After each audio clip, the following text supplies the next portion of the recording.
Sem nekoč napisal, da kultura je povsod ali pa je ni. Ne bom rekel, da je ni nikjer, ampak nekaj, kar so že predgovorniki tako ali tako izpostavili, je pravzaprav sežeto v tej formuli. Ko smo pa že prej govorili tudi o Jožetu Pučniku, se mi zdi zelo zanimivo. On je vendarle bil po poklicu sociolog, tudi za tisti fundament, kaj ljudi drži skupaj, pravzaprav ni postavljal pojma družbe, ampak pojem kultura. In v tem je pravzaprav edinstven. V tem je tudi znanstveno zelo poseben in vreden nekega bolj poglobljenega razumevanja.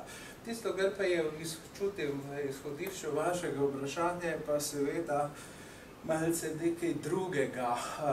Namreč, kako je kultura organizirana? Zdaj, ali je organizirana na nivoju našega časa ali ne? Slišali smo pri direktorju Slovenske filharmonije, da pri nas sila zaostajamo. In seveda je to res. Torej, kriteriji, po katerih se delijo denarji iz javnih virov, so včasih milo rečeno čudni. Sej v znanosti je zelo podobno. Imate inštitucije, zlasti v znanosti, in to državna institucija, ki se recimo pohvali s tem, vam napiše v uradnem dopisu, da zanjo zakon o splošnem upravnem postopku ne velja. Mislim, moraš biti pa res zelo korajžen, da nekaj takega še poštamplaš pa podpišeš, ne? In takšnih samovoljnosti je izjemno, izjemno veliko. Torej, nekateri niti v slovenščini ne poslujejo. In to so tisti naši temeljni, torej naši fundamentalni problemi. Tudi sedaj, seveda, pri varčevanju. Zdaj se ustvarja vtis, da je naše geslo šparajmo pa naj košta kolikor če. Na tak način smo varčevali, smo zažili stabilizacijo v Jugoslaviji. Na ta način seveda se ne pride prav daleč, ampak ta problem, pravzaprav pogledajte, v 19. stoletju ni bilo nikjer v nobeni državi ministrstva za kulturo, pa ne moramo reči, da 19. stoletje ni bilo zlasti, kar zadeva ustvarjalno plat, silno pomembno. Na ustvarjalnost, tisto pravo ustvarjalnost, gotovo organizacija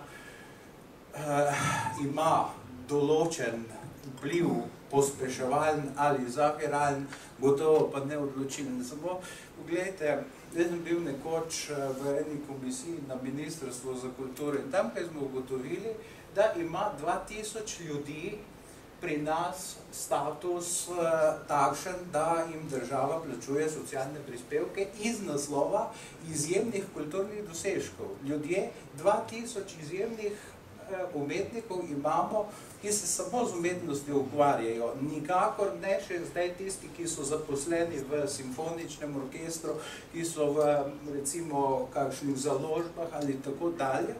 In potem boste videli, da, ko greste gledati še strukturo naprej, da je 500 do 600 teh ljudi arhitektov. Arhitektura je pa vendarle neka tržna, tudi pridobitna dejavnost. In tukaj so seveda naši problemi.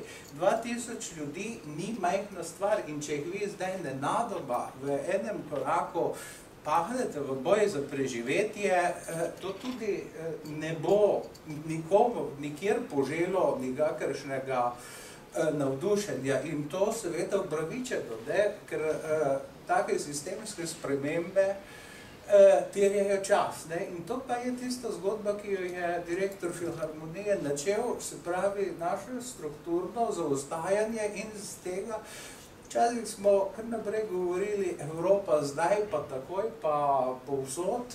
Danes, ko imamo res priliko se zgledovati po tej stvari, ni videti takšnega navdušenja.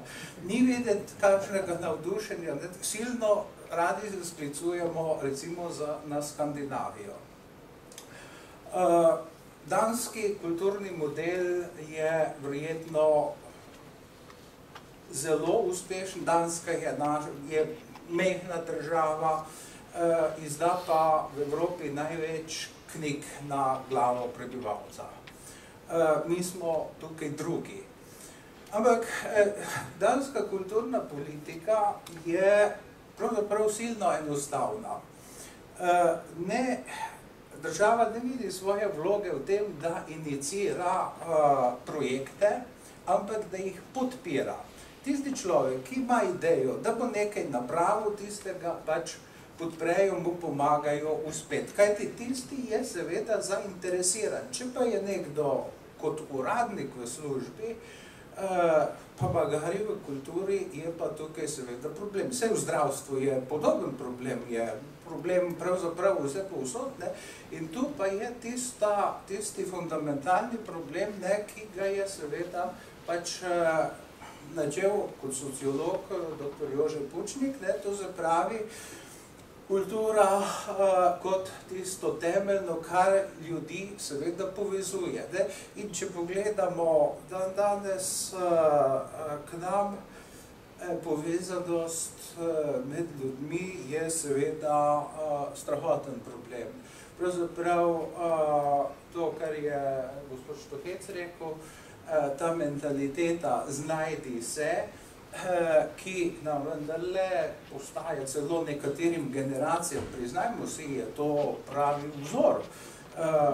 Kdor se pač bolj znajde, tisti je potem frajer, ne, beseda frajer pač prihaja od freiherr, torej od barona, ne, torej bi naj bil celo plemenit, ne, to je popolno spreobrnjanje tistega smisla tudi seveda jezika, ne. In skratka, tukaj imamo velike težave in bojim se, da palce nismo zgrabili na pravem koncu, ko pravzaprav zdravimo neke seveda posledice napačnih odločitev, sej je res, da jih je treba, ampak posledice, to je vedno kot bolezen kože, ampak naša težava ni bolezen kože, je bolezen srca je težava, ker ta se malce težje vidi, ampak to, da ljudje torej niso pripravljeni skupaj stopiti, da se zmerjajo pa res v vsaki priliki in da tudi, če se v 90% strinjajo, so se pripravljeni zaradi 10% sprejeti, na smrt sprejeti. Tukaj gotovo je nekaj hudo narobe in internistično narobe, ne površinsko. In tudi, če boste Slovencev vprašali, kje je treba vzeti, ko se špara, poglejte Maribor. Jaz sem tudi vpleten malce v Evropsko prestolnico kulture in seveda vsi rezultati, zdaj bom rekel, Prodomo so fantastični. Takšnih ljudi kot letos prihajajo v Maribor z Lepa, je seveda ni. Cvetan Todorov, Charles Simič, Fabr in tako dalje in tako naprej. Samo kdaj je pa dvorana tudi zasedena na pol. Prostite, to pa tudi ni ravno tako dobro, ne? Ampak najbolj se vidi šparanje, ko v teatru pogasnejo luči. Takrat vsi veste, da šparajo. In pravim, res najbolj nemariborsko doživetje v tem času EPK je pa to, ker so neki športniki imeli neko prireditev v oblakih, pa ko bi naj jo financirali, je eden izmed vrhunskih organizatorjev športa rekel, pa vzamte EPK-jo. To ni mariborski odgovor, to je ljubljanski odgovor mogoče, ampak tako, mislim, kaj pridobimo s tem, da kulturo lahko vso pozabimo, vse te stroški, pa ne bomo kaj velikega ali celo velikanskega prešparali. Je pa res, da se bo pa zelo poznalo, ko bodo v gledališču pogasnjene luči. Ampak mislim, da to je res napačna pot.